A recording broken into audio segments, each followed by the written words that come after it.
वो कहते हैं ना, परेशानियां जीवन का एक अभिन्न अंग है। सबके जीवन में आती है, चाहे वो दुनिया का सबसे अमीर व्यक्ति हो या कोई गरीब हो। ये कभी किसी को बताकर नहीं आती, कहीं से और कैसे भी आ जाती है। वर्तमान समय में लगभग हर एक इंसान के पास कोई ना कोई समस्या अवश्य है। कोई अपने स्वास्थ्य से परेशान है तो कोई अपनी असफलताओं से। जितने लोग उतने तरह की समस्याएं। लेकिन हाँ, जब उस परेशानी को हम दूर कर लेते हैं तो जिंदगी की गाड़ी दोबारा पटरी पर आ जाती है। लेकिन सवाल यह है कि अपनी परेशानियां दूर कैसे करें।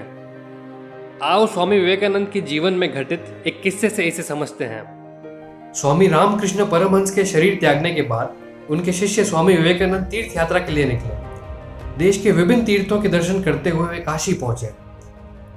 पूरे भक्ति भाव से विश्वनाथ मंदिर के दर्शन करने के बाद जब वो बाहर आए तो कुछ बंदरों के एक झुंड ने उनको घेर लिया। स्वामी जी बंदरों से पीछा छुड़ाने के लिए तेजी से चलने लगे।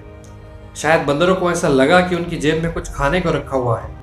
बंदर भी उनके पीछे आने लगे। यह देख वो और तेजी से भागे।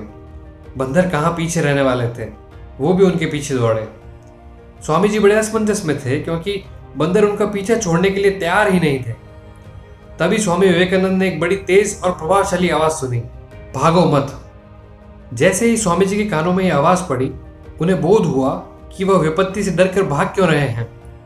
स्वामी जी जहां थे वही निर्भीकता से खड़े हो गए और बंदरों का सामना किया, और बंदर कुछ ही देर में वहां से भाग गए। यह आवाज असल में वहां के एक साधु की थी, भागो मत।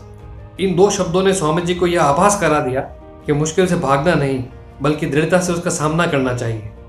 जब तक हम विपत्ति से भागते रहते हैं तब तक हमें वो भी भगाती ही रहती है। क्या होता अगर वह बंदरों का सामना करने के लिए नहीं मुड़ते?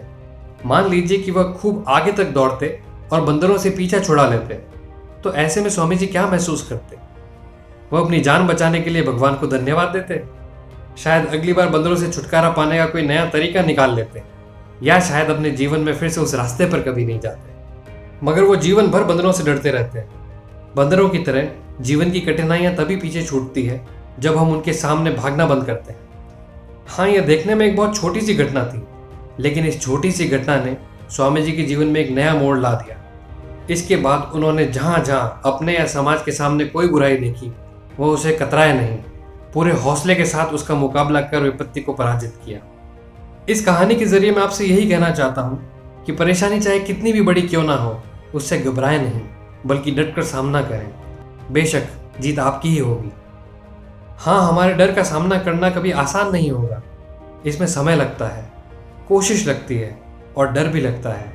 लेकिन एक बार जब हम परेशानियों का सामना करते हैं तो हमें पता चलता है कि हमारे अंदर बहुत ताकत है। दोस्तों, मैं आखिर में आपसे यही कहूँगा कि समस्याओं से इतना परेशान होने की आवश्यकता नहीं है। इनको गले लगा लीजिए, आपके चरित्र का निर्माण यहीं से होगा।